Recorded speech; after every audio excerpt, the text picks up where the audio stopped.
Yo, you already know. Freestyling on I don't know. Do we need a new intro?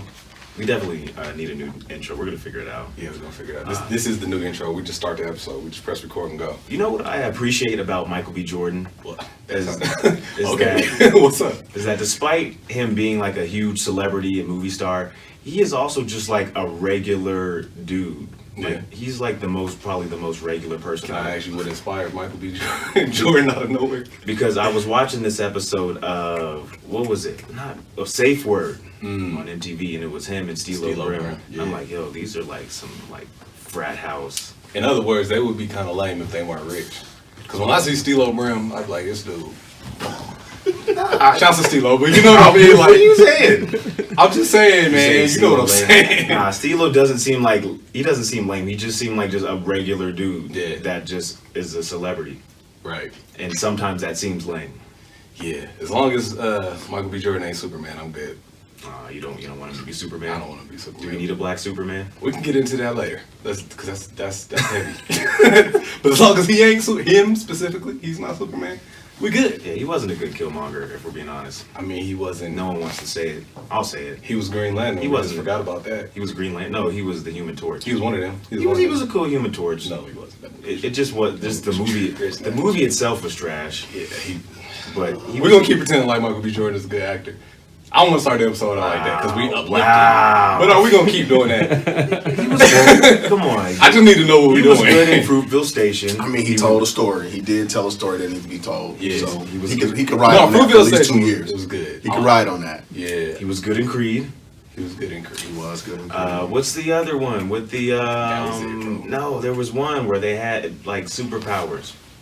Anything where he had superpowers, he was not. No. See, now I have to look it up. Ah man, but Let me go to my bookmark. while he's Michael looking B. that Jordan up, movies. this is the Life is Dope podcast. I'm your man Graffiti, And I'm Davey. Hey, and we got a special guest in the building. Super special. I'm like, yo, we up there. I mean, I know y'all see what we doing, man. We slowly. Can I be honest with the listeners and the viewers, real quick? But I mean, I probably already know what you're about to say because I'm like, if you see the guests that we have right now, SoundCloud rappers, that's why we're not reaching out. You know where I'm going with it. That's why you're not. You on know here. where I'm going with You it. see who's on here. So I gotta be real, man. We be getting a lot of flack from Dave said SoundCloud rappers, so I guess that's the proper term. We get a lot of flack from rappers, Instagram models, people kind of in that realm. Public figures that ain't really figures. Yeah, and listen, like we love y'all, man. We'll talk to anybody, y'all know that. Yeah. But you gotta stop tripping on us because we won't put you on the show for certain reasons. Like if somebody reaches out randomly, like I just dropped the album, can I come on the show? Like I'm gonna need a little bit more than that, man. Like I need to know your story. I need to know what's behind that. I need to know something. And so if we say no, y'all gotta relax. I mean, we just interviewed the mayor. Yeah. So I'm just saying, y'all see. Flex on them. I mean, but you see what the narrative of the show is. What we're trying to do. You know what I mean? We're trying to uplift. We're trying to come with a story. We're trying to present people that y'all need to know. Not that we don't need to know. Nah, y'all. you explain it way too much. But listen, man. No, because if I don't explain, they're gonna be in my comments like, man, Graffiti hates rappers. No, it ain't that. Listen, we'll interview anybody. I still want to interview that dude that was inviting us to the Castle Rock. No, we will absolutely not. I want to talk to that dude. If y'all know what Dave was talking about, I want to talk to that dude about what's going on out there. I ain't gonna get into specifics. Okay, yeah. Check Castle Rock house parties on Google, and something foul gonna come up, and we're not interviewing that brother. Check it on Craigslist, maybe. I don't know. Yeah, that's nasty. Oh, wow. Anyway, who do we have? Anyways, very special guest in the building right here, man. This man does so much for the community. Oh, absolutely. So, without further ado, we bring to you Dr. Ryan Ross. Y'all make some Hey. noise. What's up, everybody? Cool. So, for the people who don't know, who are you and what do you do? Yeah, man. I'm Doc Ross, man. I from Denver native. Grew up on the east side. It's where I've been all my life. Left for a little bit. Went to college. Went to Nebraska. Did some stuff, and now I'm back. And my thing is education and leadership. And my true focus is young African American males, but it always spans out to everyone. Young black men are my passion because I'm a black male myself, and Right. Growing up, there wasn't a lot to look at. So I'm hoping that we can create that. Nice. So was that the inspiration behind just pretty much how you got into this career field? Was just you seen the change that you made, or? No, man. I think what it really is, one of my mentors says it best, Dr. Anita Tyler. She talks about there's an absence of excellence, right? And for me, when I was growing up, I seen some really excellent people doing some really negative things, and I was just like, yo, like the cat, some of my friends, right, who were literally running corners, Right. I'm like, these are Fortune 100 CEOs if they're in a different direction, right, and what was missing was access. We weren't seeing the path to that. Right. And so you got all these great talents, all these great abilities, and people are using them in a way, the only way that they know how, or the best way that they can provide for their families. And I was just like, there's got to be something more. There's got to be something else, and just start looking for it. And one thing led to another, one relationship led to another, and then one service opportunity led to another, and kind of here we are. Right. So what do you think is the mind frame or the mentality that it takes to be a leader? Because like you said, you were seeing people who had all of these talents, but they were going down another path. And I think normally that's because sometimes people don't see that opportunity, or they don't see things a different way, or sometimes they just see just a trend of, well, everyone is doing it this way, or this is what's hot. So what do you think it takes to be able to look at a situation and say, there's something else. There has to be something better. There has to be something outside of the box. Right. So first, I'm gonna say that I believe that everybody's a leader, right? No matter it just depends on what lane you're leading in, right? And I think, we can talk about oppression, right? That creates choices for people, but I like to, in contemporary times, I think about survival, right? Like, what will you do for your family?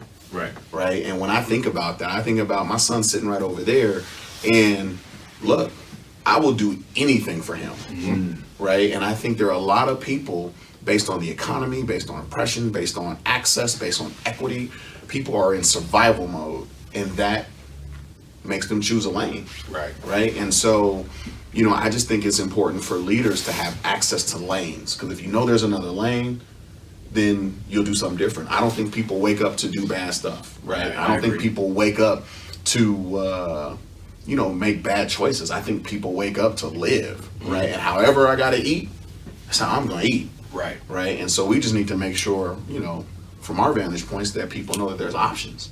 Right. That's heavy. I kind of want to go back to what you said a little bit before that, because it stood out. How you were saying there's people that are basically running Fortune 500 companies, running corners, and they don't even know it. Right. Just growing up, just being around that element, it was kind of always like, all right, the dope boys is the guys we look up to. They do this, absolutely. That. And now I'm older, I'm like, dang, these dudes is really like running distribution companies. You know what I mean? Absolutely. Like, without even realizing that's what they were doing. But I say that to say they would always tell me, like, no, you don't want to do this, go do this. And they would kind of point me in a direction outside of that. So it was learning two sides of the game, but how to use that side towards something else.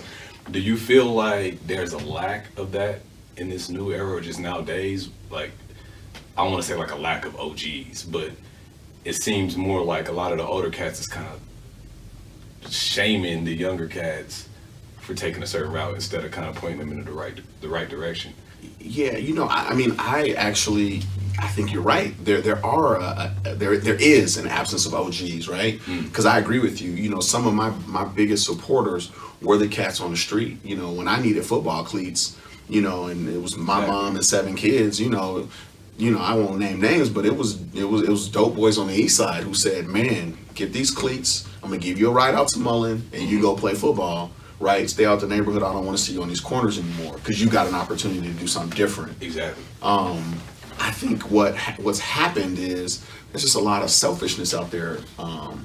People get some information and don't want to share it.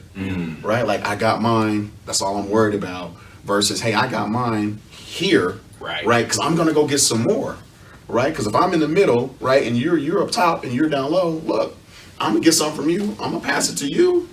I need some more. Right. So now I'm encouraging you to go get some more, right? Because you're in a higher place, so you got access to somebody higher potentially, and you're gonna keep passing it down, and you're gonna reach out to the next person, and then we got this chain happening, right? That's what leadership and excellence is supposed to look like. It's supposed to be this continual, just assembly line of passing down game and passing down opportunities. Right. You know what I mean? That's real. That's real. To get into a little bit about what's been going on in the news cycle, Kanye visited the White House. There's polarizing views on either side. What do you think about it? So I think two things. Okay. First and foremost, he got a seat at the table to have a conversation with the individual, whether we like it or not, is the most powerful person in the free world. Right. Right. And so what he did with that opportunity, I think he squandered it a little bit, but I do think there were some things that happened. And so if anything positive happens to Chicago because of that conversation, right, wrong, or indifferent, I'm happy for Chicago. The other side to that is I personally think Kanye has got some mental health issues, right? I think that he did not appropriately grieve for his mother, and I think he's been searching for relationships and opportunities to feel appreciated in his art, in his relationships, everywhere except for internally. Sometimes you just got to sit on the couch and work it out, and I think in our community we don't do that. You don't. And I think Kanye needs to. I think the dude's brilliant. I think he's a genius, but you know what they say, man. Some people, when you're close to genius, you're close to crazy. Fact. And It's a bar. you know what I mean. And so I think he's stuck in that place, and he's in the public eye with it. right, and it's tough because he's in the public eye with it. So people are like, man, this dude is a minstrel show, but he's really crying out for help, right? And I don't know who his friends are, who his circle is, but those cats need to grab him and convince him to go get some help, and I mean some real help. Not go sit in a, halfway house or something like that. Like he needs to go get some therapy. Right. Well, And shout out to therapy. Yeah, definitely. absolutely. And I think the whole Kanye thing speaks a lot to the actual community and the culture as a whole. Because if you just look at Kanye's past and his present and just the pattern of how he acts, he's always been searching for acceptance from not just white people, but people in positions of power. Right. You know? I mean, think about it. He made a CD about dropping out of college. Like he wanted people to say it was okay to do that, rather than saying this was a choice that I made. Right. Like this wasn't for me. And it's always been like that. It's when he went on his original rants about not being accepted in the fashion world. Right. And he's like, well, I'm not Da Vinci. Like, you know what I'm saying? It was never just good enough for the black community. Kanye had to be that next level. And now it's like, all right, I can do this and that for Chicago as a black man, but I need to be accepted by Republicans. And it's the same thing. And I think a lot of us deal with that without realizing we deal with that. Like, and I say that to get to this, is how do we start getting each other more on board to support each other? Yeah. I think the first thing in that is people have to stop being concerned about who likes them. Right? Like when you're worried about who likes you, you're more focused on that than what your gifts and talents are. Right? I think if people focus on what it is that God has given them innately and they just do that, the rest takes care of itself. Right. I think when you have something to offer, like this show, right? I mean, you guys have something tremendous to offer, and now people are tuning in. They're looking to you guys as a voice to bring positivity, right? I hope not. I'm like, what are these cats talking about today? Yeah. Right? Because it's a different lens, right? Yeah. And I think the same thing with your talent, whether it's leadership or whether it's coming up with ideas or folding napkins, whatever it is, there's value in that. Right. And the people who need that will see that and gravitate towards it. Right. You know what I mean? So as I would say a community leader and a community servant, what would you, let's say if you were in Kanye's position, you had an opportunity to meet with Trump. And I guess before asking this, we see in the media how forget anyone who's on that side. Yeah, so I think, first of all, if I was going to a meeting with Trump, I'm taking a bunch of people with me. Okay. You know what I mean? We're going, because I am never going to say I speak for the whole community. Right. Like, I don't. I mean, I speak for me. I speak for my views, and I hope that I surround myself with like-minded people, and we agree on things. But I don't speak for anyone, and I think that's the first thing. People have to stop thinking people speak for them. Right. But I do think people need a seat at the table. When you get to the table, you got to actually say something, though. You can't just get to the table and sit there. You know, my guy Jim Brown. Yeah. He did a whole lot sitting. He was You asleep. know what I mean? Like bro, Yeah. tap in, say something. Right. But I think that it's kind of like a march, right? When people march down to the Capitol building and they don't go meet with anyone, don't have any demands, in my opinion, they just went out for a walk, right?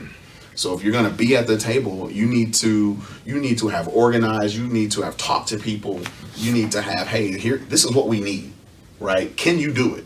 And if you're not gonna do it, we're not gonna come talk anymore, right? I'm gonna come follow this process. If it doesn't work, well, now maybe I have to go take it.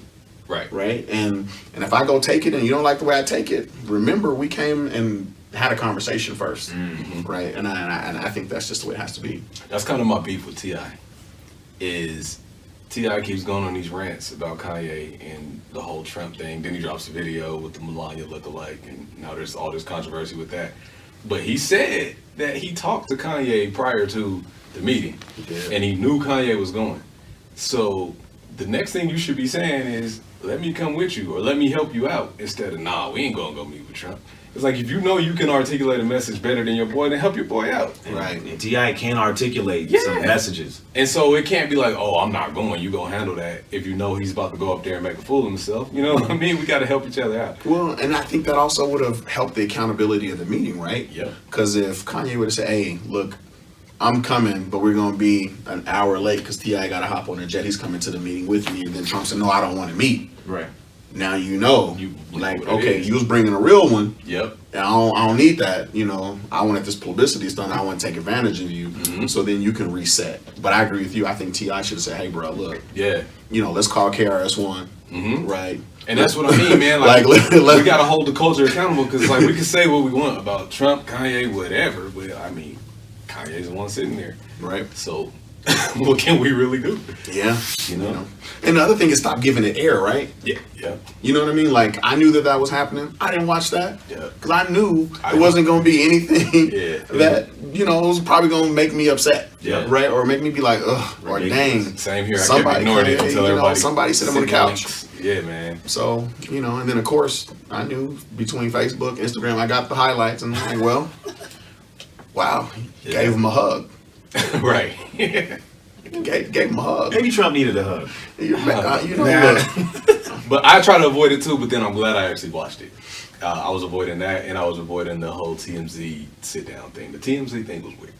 But I noticed something in that. Like, when they asked him about the 13th Amendment and justice reform and all that, Kanye took a minute, and he was like, you know, I can't really explain what I'm trying to say, but I got something that GLC wrote for me. And so he read it, and that just shows, like, he knows if he needs some help. And GLC was probably like, look, Kanye, this is what this is about. Please don't go screw this up. I'm gonna go write what you need to say, and he said it. So that just goes to show, man, we gotta help each other out. Hey, man, shout out to the ghostwriters. Hey, fire ghostwriters. Some political bars. GLC, Consequence, Rhyme Fest, they don't get enough credit. Yeah, man, Look, keep writing. man, hey, if you got a platform and nothing to say, go find somebody to say it for you. Exactly, Simple as man. that. You got the president to use somebody else's words. That's partnership. Yep. It's co-working. But while we on politics, Hold up, before you go. Punch in. punch in point. It's no big deal. We got like we didn't punch in. So yeah, while we on politics, you ever see a seat at the table for Dr. Ross in the future? Or is that not your lane? Not my lane, man. It's not my lane. I think that when I really look at my lane or what it is I'm trying to do is my whole goal is to duplicate people in the pursuit of excellence, right? And so if I can be involved with enlightening and creating or providing an opportunity for somebody to think differently about what they're doing, or give somebody a platform or encourage somebody to go tap into their vision, like go do that. Right. And so that's what I want to do. As it relates to politics, I'm definitely political, but I don't want to be a politician. Gotcha. And primarily because I'm a public servant, and I think there's a difference. Mm. And I also think I have a greater voice from behind the scenes and from the grassroots and from with the people. I can say what I want to say from this seat. Right. Right. I'm not constrained to anything. Plus, I wouldn't get elected anyway. I get up there and start telling the truth, and they're like, "This guy got to get out of here." Yeah.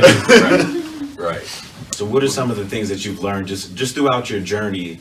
The things that you had an idea of or thought that you knew, and then once you kind of got into this industry, you learned, wow, this is not how I expected it to be, or this is not what I thought it was looking at it from the outside, now that I'm on the inside.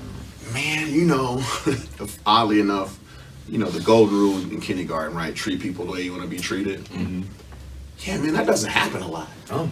You know what I mean? Like, it just doesn't. And that was surprising because I just thought, especially when I came back home in 2002 from college, it was just like, I'm just going to have this kumbaya love fest with the community and we're going to take over the world. And man, there were people who were not interested in that. Right. And I couldn't understand why. And then Money.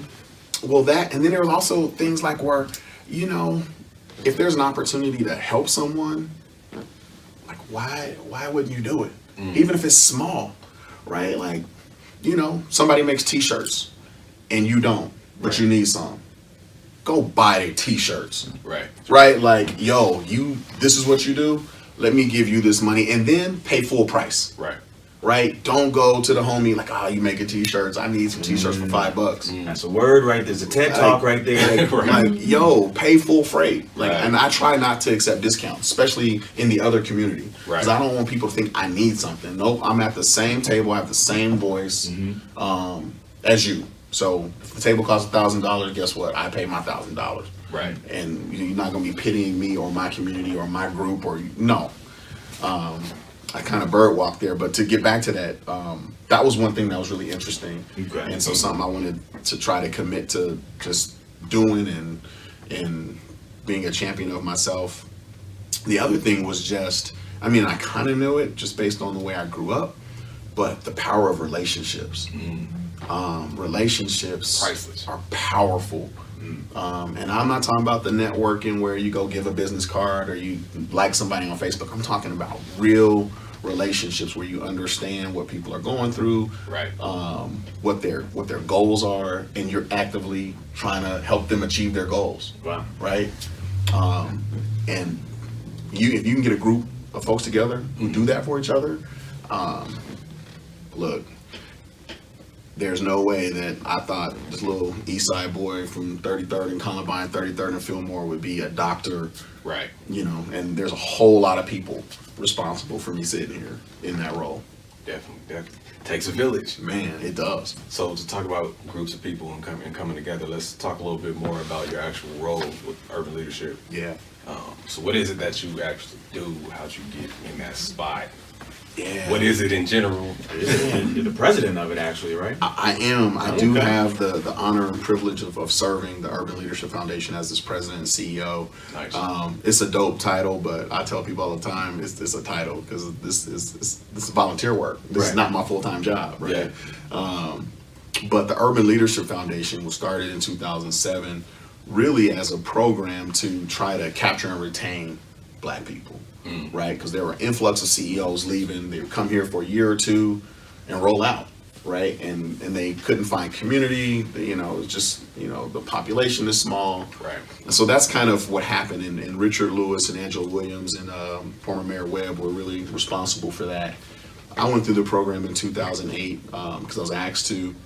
And originally I was reluctant. I'm like, I'm 303 all day. I don't need to be in the program. Like, Right. I ain't going nowhere. Right.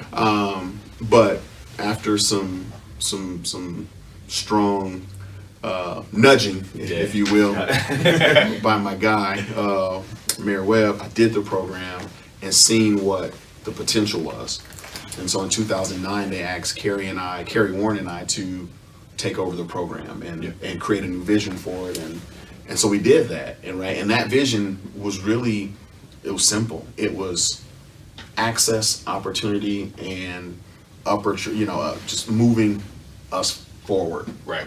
as leaders, right? And it was also about redefining what leaders and what leadership is. Because I think a lot of times people think, leaders are politicians or leaders are people with titles. No, and leaders are everybody. Leaders are cats like Lamumba Sayers out there, you know what I mean, just doing something because it needs to be done for kids. Right, leaders are people like Dr. Nita Tyler, leaders, Hasira Shimu, Michael Hancock, right? They're all these people, no matter what they got going on in their lives, everybody can be a leader, right? And we wanted to shine a light on that, right?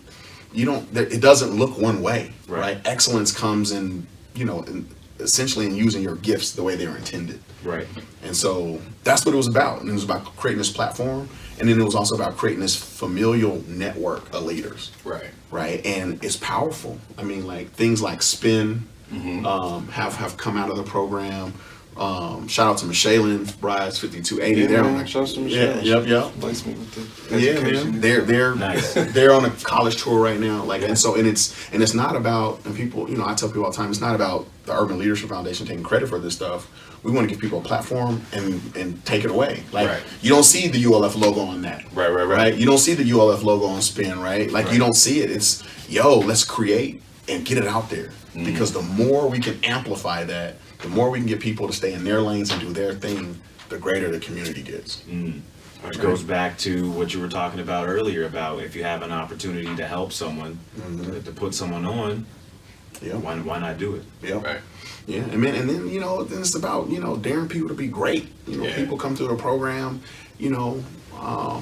sometimes lacking some confidence, not really believing in their talents, and they leave the program like, I'm now the CEO of my own company, or now I've got 2-3 promotions because they've been able to find strength, right, in their own community, and then go be ready to lead wherever that was, and do it do that with authenticity, to do it with intentionality, and and without fear. Right. Just be great, man. Go live your best life. Agreed. Right. And then all of that matched with leadership development. And I think that's one of the things that makes our program different from other leadership programs, because we're actually doing leadership development. Let's dive into that part a little bit. So actual leadership development. And I'm asking this because that nudging that you spoke of, I get a lot of that. Graffiti for president. So the actual development portion of that, because if I'm looking in and I'm looking at the Urban Leadership Foundation, I'm like, man, I kind of know most of these people, we're in the same circle anyway. Right. But I kind of just need help. You know what I mean? Directing that leadership. Right. So is it classes, or how do y'all structure? Yeah. So it's set up in a grad school format for a couple of reasons. So we meet the second and fourth Wednesdays from 5:30 to 8:45. One of the reasons we do that is because we found that most individuals who aren't entrepreneurs, who work for other people, who work for companies, don't have the luxury of taking full days off work. Right. And so we want to make it accessible. That's the first piece. The second piece is when you look at research around the adult attention span and things like that, you don't have a whole lot of time, and so we try to capture what we can in 3 hours, but it's broken up, into dinner, so you're fed, right? There's some inspiration that happens, there's some content that happens, and then there's some building that happens in every class. Right. And our curriculum is kind of broken out over 4 pillars: leadership, business and economics, politics with a little p, and what I mean by that is it's the act of being political, right? Not running for office. Gotcha. What does it mean to be political in your community from your vantage point, right? And then the final piece goes into philanthropy and nonprofit and service, giving back, and helping people understand that as an individual, as one person, you can change the world. And a lot of people don't think you can do that, but we got countless examples. Shout out to Jay Eliza, Thanksgiving in July. I remember when that was a conversation in Coffee on the Point. Right. It was a straight up pie in the sky idea from one person, which turned into last year over 1,500 people being fed, over 60 volunteers. Right. And would have never happened if one person didn't tap into their lane. Right. And that's what we're, we talk about that nudge, that's what we're nudging you to do. Right. And we're getting people to be comfortable with being uncomfortable. Right. Tap into those visions and make it happen.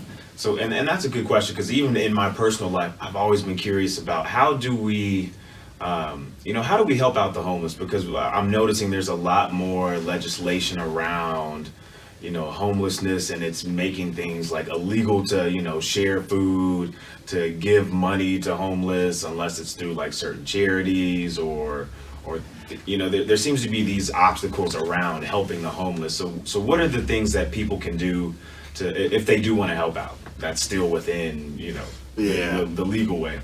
I tell people, you want to help homeless people, give them a home, right? That's Just real. take off the less, and that's easier said than done. But I think you do that through collective giving. I think you do it through. I'll give you a good example. Representative James Coleman is one of our alums. Right now, he's looking for legislation to write. Now, I think he's special because not all elected officials are engaged in community like this, but you got those camping bans. That was legislation that came from somewhere. Right. Guess what? We can go do some new legislation that gets rid of that. Right. So that's one piece, right? That's one aspect of it is getting involved civically to make an impact in it. The second thing is, man, leveraging resources Right. to create, a spot for people. And a real spot. It sucks, when I hear people, I went to the shelter or something, but I can't go there because they got bed bugs, right? And give people dignity in the resources, right? So just because you homeless doesn't mean you got to look disheveled, because you can't go interview if you look all messed up, Right. You should have a real bathtub, a real shower, Right. a real mattress, right? A real meal, so I'm going on a tangent here, but I think it's about creating that kind of stuff. And I do believe that there are some things that work, right?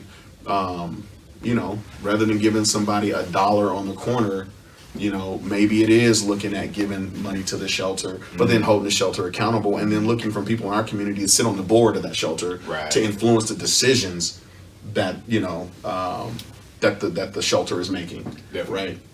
right? And then the other piece, I think one of the number one issues of homelessness is mental health.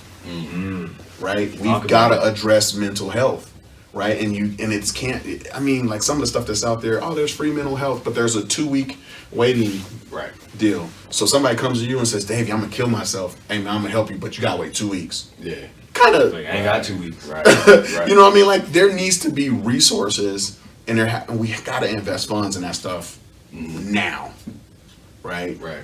I think that word funds is kind of one of the biggest drawbacks. Because we'll sit back and, like, even with us, when we do these parties and events and all that, and they all kind of have like a hidden purpose behind it, the money will go somewhere, whatever. It always goes back to, man, if we had the money to just do this, you know what I mean? And we got the resources, we can all collectively come together, but it's always that money piece. Yeah. And I don't think we cracked that code yet. Well, I think one of the things in Colorado we got to do is we got to get Tabor out of the way. Man, Tabor has created so many issues, primarily for education, but in so many other areas, because you've got money that the city can't use, right? Or it's being, directed in a different way, and these refunds that people get back for $11.17, Yeah. versus that collectively going into a pot to do more, I think is one issue. The second issue, and people don't like it, but if you got more, you should give more, right? And some people are like, well, you say that now, but when you have it, you don't want to give it. That's false, because I grew up with nothing, I just got this money. right? You know what I mean? Like, I grew up with nothing, and I don't have a lot now, but I don't mind giving, Right. right? And if if I know what I'm giving to is going to something good, it's gonna, I can hold them accountable. I'm cool. I'm not concerned about a 2% tax increase, if I'm going to buy my son some shoes, if I know that 2 cents is going to something good and positive. And I think that's where the other part of that funding conversation happens, is because, where is the money being allocated, and is it being allocated appropriately? Right. So. And I think that I think not being able to give or feeling like you can't give is part of like a broke mentality too, because it's this mindset of scarcity that there's not enough, so I got to keep it for myself. Yeah. And just from my own personal experiences, like I know, like I've been paying my tithes more. I've been giving, I've just been giving more, and I've felt less broke. Yeah, Absolutely. No, that's real. So it's been Absolutely. interesting how that's worked out. How like even down to like the hosting gigs that we've been doing, like more opportunities have just have came to us just from the more that we've kind of just opened up our pockets for certain things. So Right. Even on another level, like shouts to DJ 5280, it's like on the entertainment hip hop scene side, yeah, like he balling. nah. he balling. Let me know, bro. 5280. Look how he said he balling. Yeah, he's like, tell nobody I got a little something, but nah, like He said, don't count his money, man. Don't count his money. get out my pocket. Nah, but like when we do You events, sit different. when we do events and when we do bookings and stuff, or for example, like the Final Friday event where we had different performers and all that. Mm-hmm. The main purpose is like, yo, promoters aren't paying performers, and performers are talent, and they deserve to be paid for their talent. Right. So we get paid X amount of dollars. That's getting split equally. Like it's not all promoter takes the whole pot. We're gonna give the DJs their money, and then this was an opportunity for the performers. Right. It don't work like that. No. And even by just doing that, like even if it's just $50, the performers, they appreciate that so much. Mm-hmm. It's like, man, thank you. I've never been paid for a gig before, and then that's more fulfilling than anything else. Like we could have took that money, and I would have just, you know what I mean? Like my money would have been gone. Bought some pizza or something. Yeah, you know what I mean? So Not Papa John's though. Nah, not Papa John's. Don't do that. Just being, like Dave said, being more giving just opens up more opportunities. Absolutely. And I think, and another thing that I hope our community gets better at doing is bringing the cultures together, right? You're just talking about some of the hip hop shows, and there's a division Yeah. with arts and culture and hip hop and generations, right? And you see it, right? And it's funny because I'll go to a local rappers concert and they're like, Dr. Ross, what are you doing here? Oh, listening to some hip hop. That's what I'm doing here. Like it's hot. Right. Or like, oh man, you know what? I shouldn't have came tonight. Yeah. You gotta go back to the drawing board. But Okay. like, it happens. It happens. Right. But these communities gotta come together, man, and understand each other and leverage each other because there's so much power when we come together. Definitely. Especially when you talk about arts and culture and music, right? If you look at every major movement, music and culture was a part of it. Mm-hmm. True. You know what I mean? Everything. I mean, I joke about I'm gonna get you sucker, but man, like, I'm like, man, if I could, I'd have DJ 5280 rolling with me playing music. Yeah. Just, as I'm Just going 'cause down the street. Right. Right. But we've got to come together because there's just too much talent and too many ideas lost when there's these silos. Yeah. You said something that's a segue into what I was going to ask you. You being at like the local shows or whatever, and people see you and be surprised. So one of my fears is that we would get this responsibility of being public figures to the point where we can't mess up, for a lack of better terms. Right. I don't want to be held to such a standard that if you see me at the strip club, it's like, yo, get out of here. But at the Like same Pastor Graffiti. yeah, what you doing, brother? Why I never. First, I'm gonna be like, why you in here? But I don't. It's an obligation that I don't want, but I feel it kind of approaching. So to be somebody in like your position, or like a Mara Hancock, or just when you get this certain image placed on you, is it more pressure to kind of take accountability for yourself, or? So I'm scared. I think that's a great question. And again, right, we talked about being concerned about what people think and about people liking you. So first and foremost, you don't have to accept what people are giving you, right? Like you don't have to accept this pedestal that people want to give you to stand on. Right. I do think you need to be You need to be accountable for your actions, right, and be proud of whatever actions you take. Right. But most importantly, I think there's something about being real and playing a role, right? And we actually just talked about this in the Urban Leadership Foundation last week, right? Real models versus role models, right? When you're playing a role, you get caught up in that situation where you got to be perfect. Right. Here's the thing, man. I am human and I am fallible, Right. right? But here's one thing that I'm always going to do. I'm going to be accountable for my actions, right? And so, for me, I don't care where you see me. where if you see me somewhere, that's where I'm supposed to be. Right. Right. And I'm okay with that. And if you see me in a moment where I'm distraught or angry or I'm frustrated, that's what you're supposed to see, because that's who I am. It's human emotion. Right. That's and I think people have got to see that and respect that. Now I do think no matter who you are, there are certain things that you shouldn't be doing. Right. Right. Like, men shouldn't be hitting women. Right.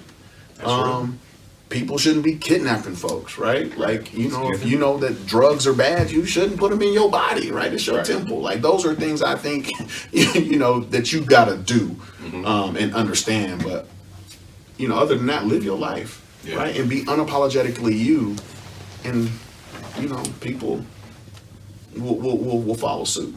I agree. So what does a Dr. Ross playlist sound like? What's on there? Ooh-wee. What are you listening to? Right now, What's getting us hyped? right now, what's in the playlist is a lot of Ice Cube, Okay. a lot of Tupac, and Erykah Badu. Right now, that's kind of how I'm rolling. That says something about your mindset right there. That playlist right there. Yeah. That's kind of powerful. Yeah, I mean that's where I'm at. And it probably switches every couple weeks, but right now that's where I'm at. In terms of some of my favorites, I'm a big Eminem fan. Okay. I like Slim Shady, man. You like this last album? You know what? This whole conversation is about to change. His last album, Wait, are we talking about Kamikaze or Revival? I'm talking about Kamikaze. Okay. I think as an artist, you get to a place where you're trying to express yourself. And I just think he has stuff to say. Yeah. And sometimes I think there's music and there's art, and then I think there's expression. Right. And I think he was just trying to express himself. And so more power to him on it. I didn't enjoy everything that he expressed on it, but I respect the fact that he took the risk as an artist and did some different stuff. Graffiti, Kamikaze was good, man. I don't know why you I didn't say it was bad. but what are you saying? I didn't say it was bad, but being and It wasn't classic Eminem. I was about to say that, and I got to stop saying that because I'm trying to stop saying that. Because if we keep basing new music off Old of people's music, yeah. old music, we gonna forever be like that. Right. But I don't know, bro. Him just doesn't. He don't do it for me no more. Like that album was cool, but it had no replay value. He's a Like, great rapper. I'm not listening to Kamikaze. He's one of the best rappers. And he raps. That's the thing. We talked about this before. Like M is gonna rap. It's okay. We want to say he's the greatest rapper. I'll give him that because he got flow. He's gonna spit. But I just can't relate. You know what I mean? Like before, the shock value of Slim Shady and just this white boy is nice. Before that was enough to do it. But now I was like, what are you talking about? Like, come on, bro.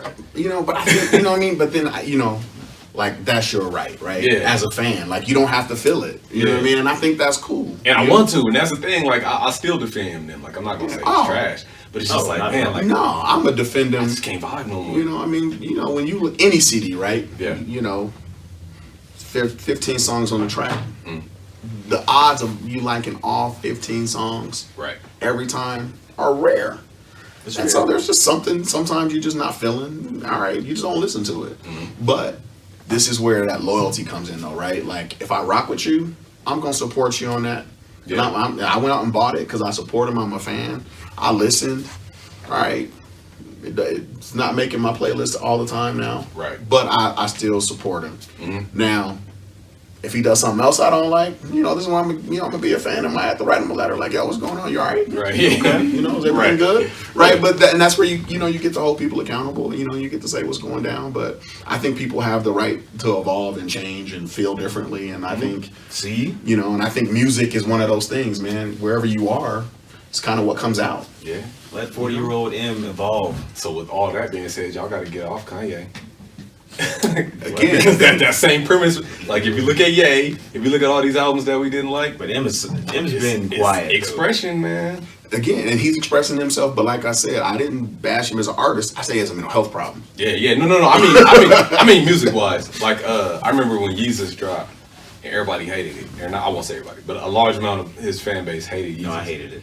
And I liked it because I from a liked musical Jesus standpoint, Christ. I was like, Kanye is in an angry mindset right now. And this album sounds angry. Like it sounded like whatever Kanye was going on. It was art, man. Yeah, It's art. And it was art. So I was like, Kanye is expressing himself. It Now, was disrespectful to my speakers. Like, first of all, the bass ain't even in the center. The bass is like off, like panned off to the left. Yeah. Like that's disrespectful. Well, but you know Well, what? let me ask Everybody you this, started though. doing that afterwards. Let me ask you this though: what kind of pressure do you think artists have to recreate and do something new to stay relevant? Right. And how much, as consumers, what is our role in pushing some of that craziness because they're trying to That's what I'm give us saying. something that we're going, or they're trying to push the envelope to create something new. When I think about, old school hip hop, that's what I loved about it. Right, back in the days when you didn't bite. Yeah. Right, It everybody's had to stuff be was different. Yep. You know what I mean? And now that you're like, oh, that sounds kind of cool. I'm a humming too. Yeah. Right? You know what I mean? So now people are like, well, I gotta figure out how to do something different. Yeah, I appreciate that risk. You know what I mean? And I think there's value in taking a risk. There's a lot of pressure, but then there's also you have a lot of resources. Like let's be honest. Like Kanye can call anyone up. But think about it And- though. In Kanye's case, when Kanye takes a risk, it usually catches on a couple years later. Like if you look at 808s, he took a risk. I mean, now look at Jesus everybody Walks. sounds like 808s. I mean, people are like, Jesus Walks on BET live. Right. Jesus spawned the whole sound, like whether we want to admit it or not. I'm not buying it yet. I like Blood on the Leaves. I like Bound. Yeah. I like Black Skinhead. Because it sounds like classic Kanye. Yeah. But But all the if you all the stuff where you just like you know how much music sounds like that? Like we don't like it, but there's a lot of songs that sound like that. I like dubstep. But no, think about Recipes Triple X. But like his #1 song, Look at Me. I couldn't listen to that song because it was so distorted. Yeah. But the kids love that when it comes on at a concert. And that just sounds like Jesus to me. I'm like, oh, this is hot. But y'all ain't like whatever the laser song was, the first laser Yes. joint. Yes. Hey man, take a risk is all I'm saying. So let's get into some more personal stuff. So what does the home of Dr. Ross look like? How do you balance just everything that you do with Stirred Up Enterprises, the urban leadership? How do you balance that with a good family life, marriage life? So first and foremost, man, I have a dope wife. Oh, Like, man, I love my wife. She's dope. Simone. Shouts to Black Love. hey, yeah. She really holds down our family. She's a superwoman.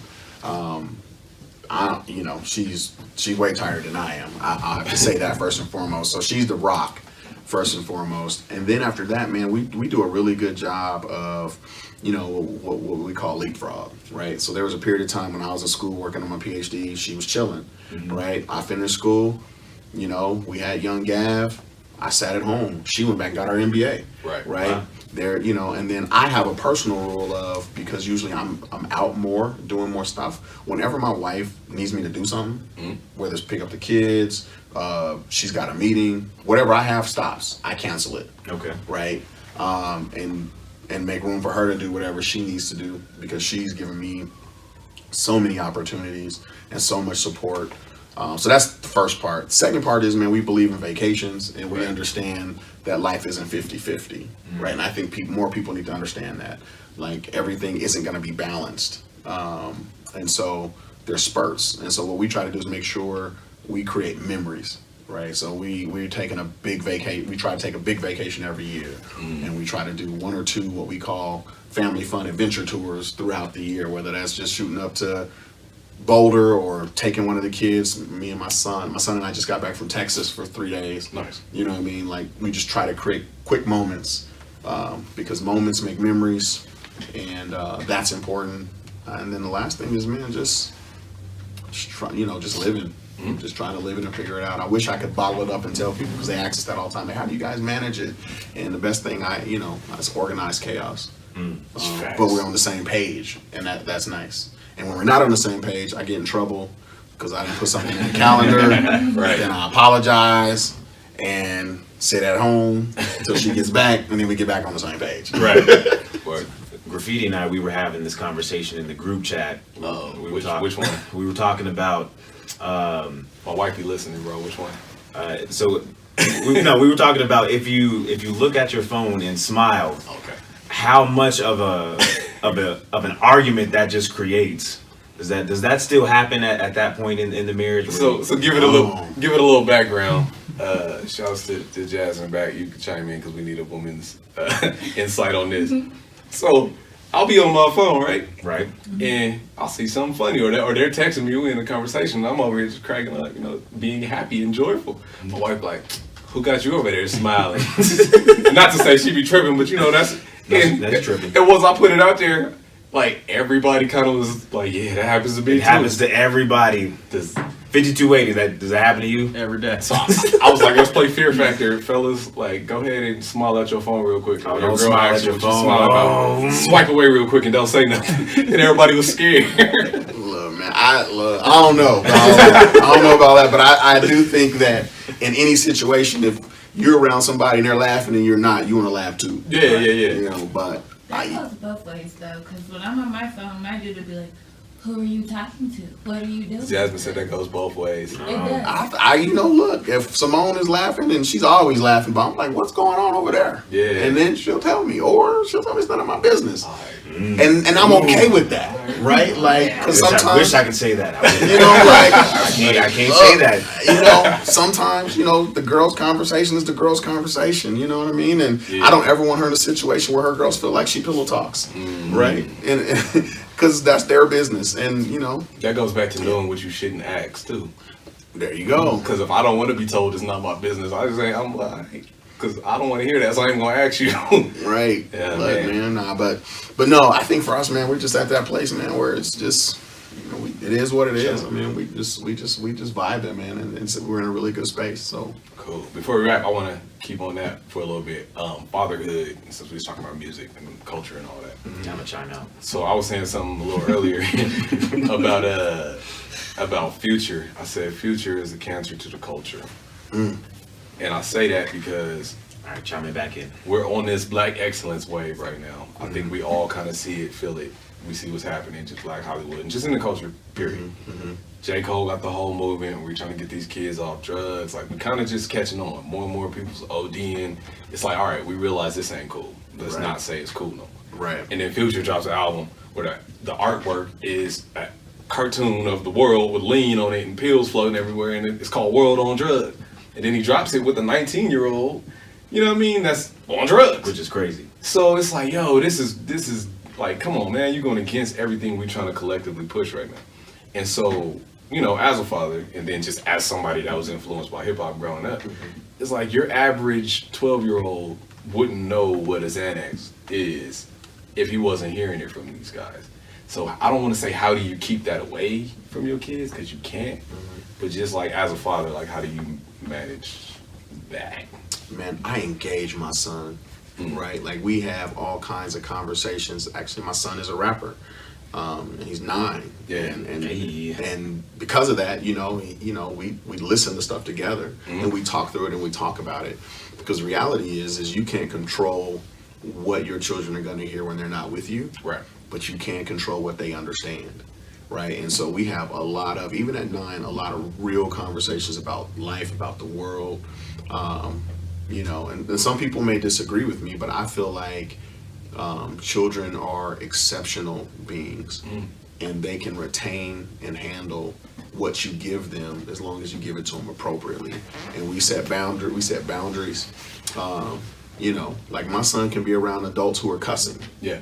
He understands that he can't cuss until he becomes an adult. Right. And even then, he should think about, is that the vocabulary that he wants to use to express himself? Because he's been given the opportunity to build a vocabulary where he doesn't need to use cuss words, right? And so just putting it out there like that, I think is important. And I think the other thing is not shielding them from certain things, Right. Like, you know, I joke about it all the time. My son and daughter are growing up very different than I grew up, Yeah. right? But I take them to my neighborhood. I let them see where I grew up. I let them know, you know, meet those people. Same, because I'm, you know, same person, same neighborhood. And, you know, and sometimes it's interesting. I'll never forget the first time I took my son to 34th in York, right? And said, hey, man, this is where Dad grew up, and this is where I made some bad decisions, right? Right. And he was like, yo, Dad, is this safe? Yeah. Like, this does not look like where we live. And Yeah. I'm like, you know what? Yeah, it's safe. But here's the thing. Everywhere you go, something bad can happen, and you need to be aware of your aware of your surroundings, and we have those conversations. That's real. Right? And you know what I mean? And so, as long as I'm engaging and exposing, I think my kids are going to be okay, and I think more parents should just spend that time and engage with their kids. That's real. Right? And listen to their kids. Like, kids are depressed. Yeah. And going through things, and it's because parents are hearing their kids, but they're not listening to their kids. Right. And my son is 9, and I'm not 40 yet, but his world is different than mine, and so I need to listen to him about his world. Definitely. Right.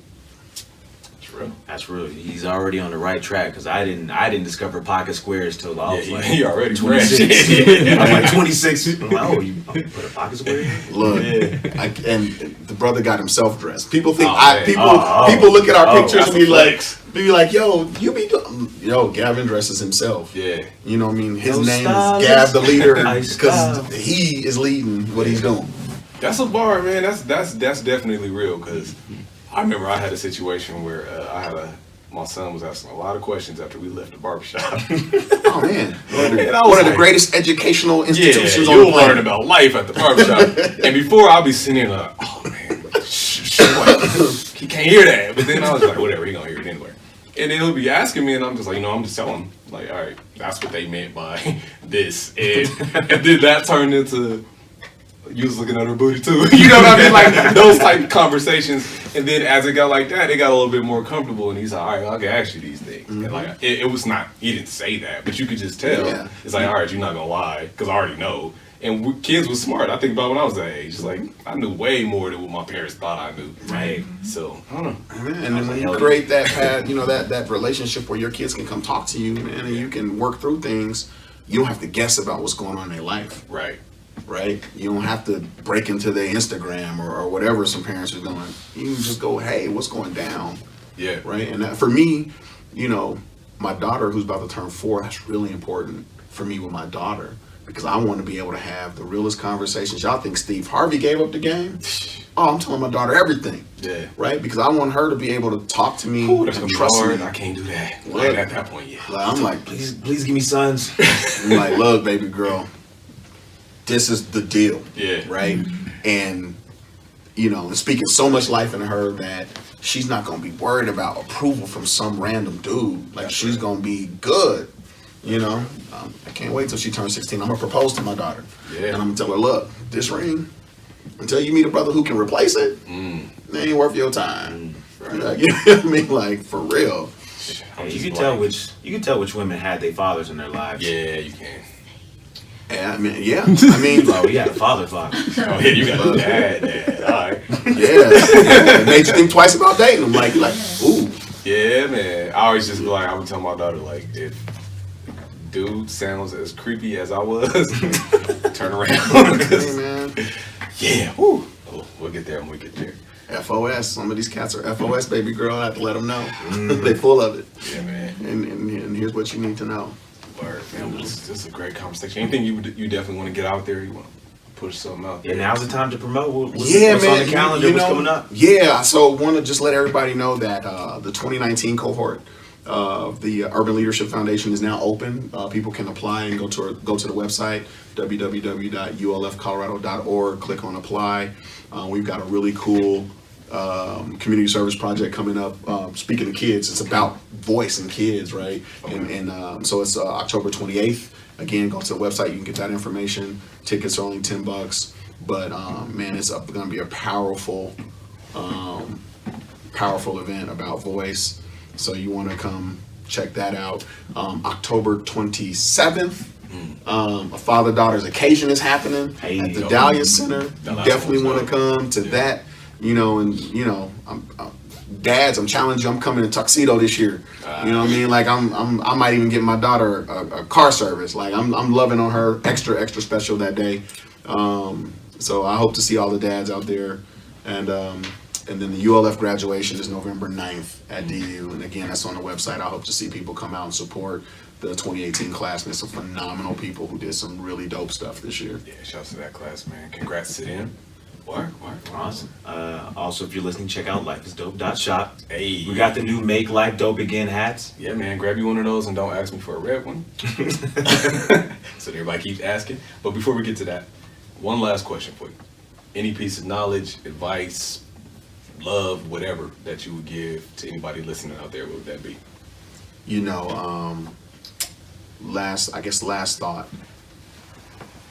People should understand that community fame doesn't pay the bills, right? Don't get caught up in how important you think you are, and don't be out here telling other people yes more than you tell yourself yes, right? Like, it's about the most important thing should be you and yours, and then the people you serve.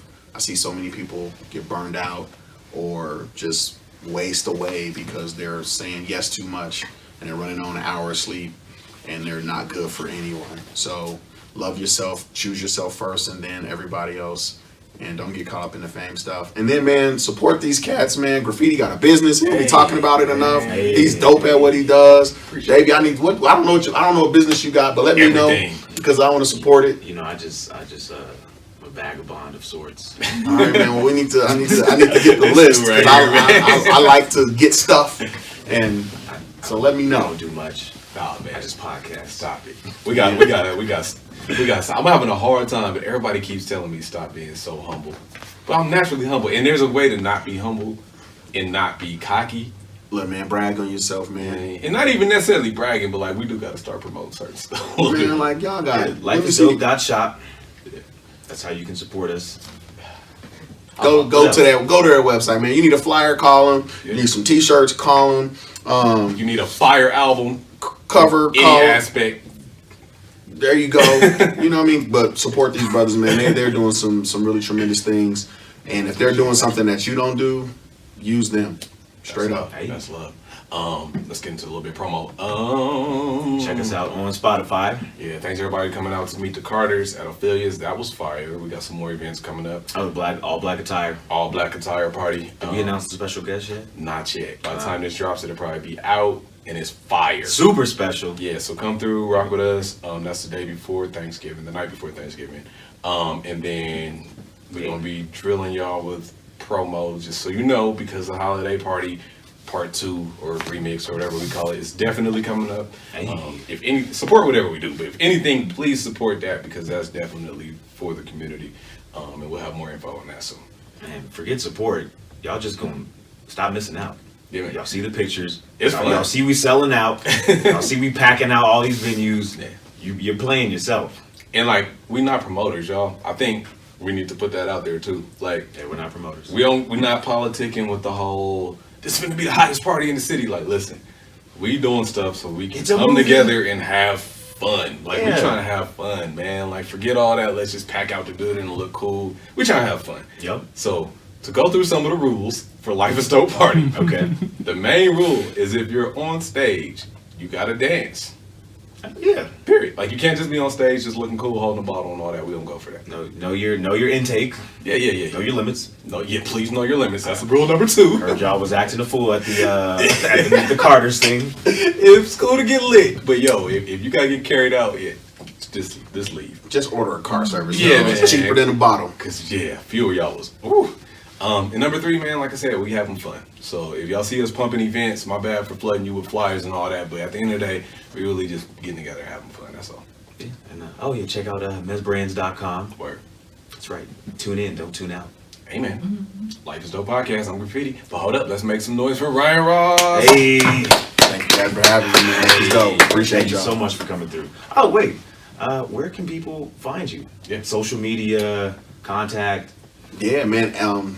At Docry Ross, DOCRYROSS on Instagram, Ryan Ross on Facebook. Not hard to find at all. Just reach out. Word. It's lit. Word. And I'm Graffiti. Davey. Yeah, that's Davey. Yep. Skirt. We out.